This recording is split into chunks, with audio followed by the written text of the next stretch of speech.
आज युवाओं की अवस्था देखो, आज युवाओं का जीवन देखो। बचपन से प्रेशर, बचपन से। ये जो पीरियड है मनुष्य के जीवन का, ये उसके समस्त जीवन का निर्माण करता है। जो चीजें आप यहां फीड कर दोगे, हिम्मत, साहस, उत्साह, जो चीजें, वो जीवन भर व्यक्ति का साथ रखेंगी, जीवन भर व्यक्ति के साथ रहेंगी। आज के दिन लगभग दुनिया में सभी लोगों को इस पर चर्चा करनी चाहिए।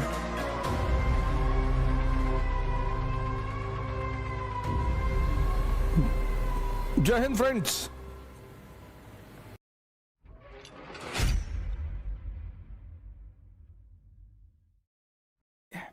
अब कहानी शुरू ऐसे होती है।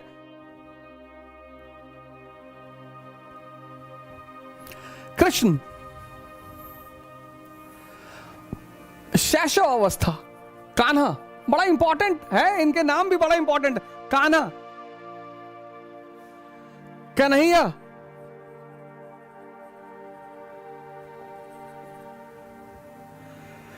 कृष्ण,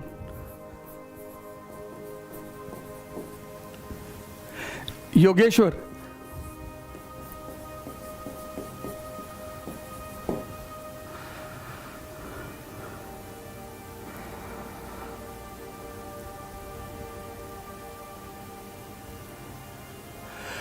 कान्हा आदर्श बाल्य अवस्था, चाइल्डहुड,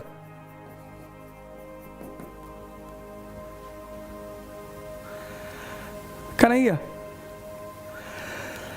शैशव अवस्था, शैशव, कान्हा आदर्श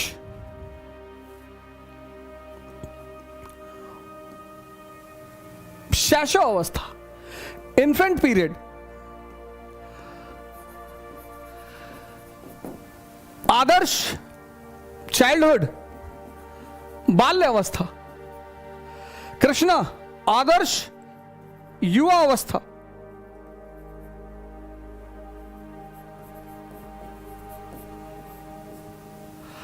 और योगेश्वर आदर्श जीवन।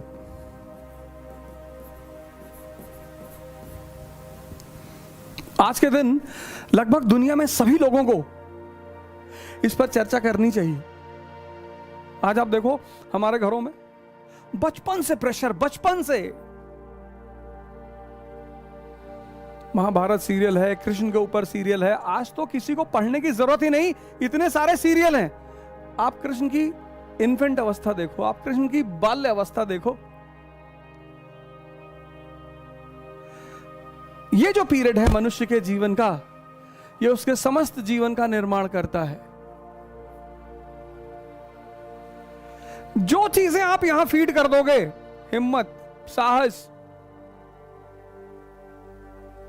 उत्साह, जो चीजें, वो जीवन भर व्यक्ति का साथ रखेंगी, जीवन भर व्यक्ति के साथ रहेंगी। आज हमारे बड़े सारे पेरेंट्स सोचते हैं कि हम बच्चों को डरा कर अपने काम करा लेंगे। बिल्कुल करा लेंगे। आप बच्चों को धमका कर अपने काम करा लेंगे, एकदम करा लेंगे। लेकिन सर वो मन यहां तक पहुंचते पहुंचते इतना कमजोर हो जाएगा। आज युवाओं की अवस्था देखो, आज युवाओं का जीवन देखो।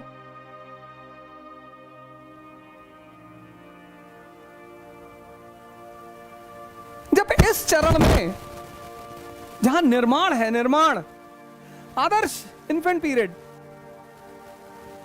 आदर्श चाइल्डहुड, बालकाल, खेल रहे हैं, कूद रहे हैं, बदमाशी कर रहे हैं।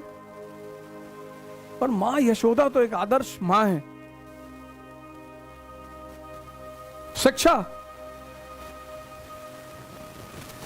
उच्चतम आदर्श शिक्षा, और इस नींव पर इस महान व्यक्ति का निर्माण हुआ।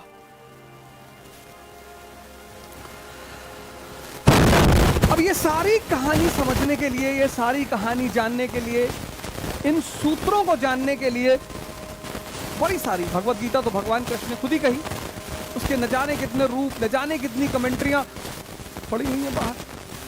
लेकिन एक किताब शुरू से मेरी ये आदत रही, मैं जब से पढ़ाई शुरू किया मैंने, तब से मेरी आदत रही, मैं हमेशा ऐसी किताब को ढूंढता था जो सरल भाषा में हो,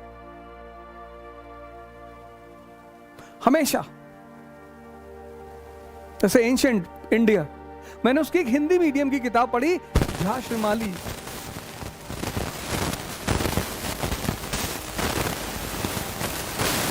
हमारे यहां भारत में आमतौर पर जो किताबें बहुत क्लिष्ट होती, उनको लोग अच्छा मानते, जिनको बहुसंख्यक लोग पढ़ के समझ ना पाए उनको लोग अच्छा मानते। किताबें बुरी होती ही नहीं, किताबें बुरी होती ही नहीं, या तो वो क्लिष्ट होती हैं या वो सरल होती हैं।